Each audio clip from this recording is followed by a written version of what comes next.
নমস্কার। গল্প বলা কবি সুকুমার রায়।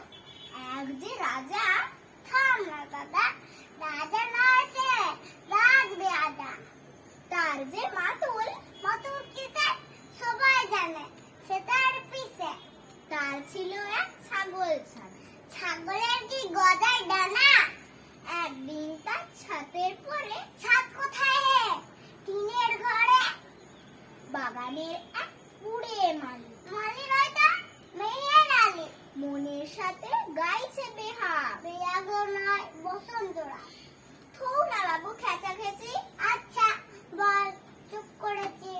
এমন সময় বিছানা ছেড়ে হঠাৎ মামা আসলো তোলে। ধরলো সে তার ঝুটির গোড়া। কোথায় ঝুটি? ডাক যে ভরা, হোক না টেকো, তোর তাতে কি?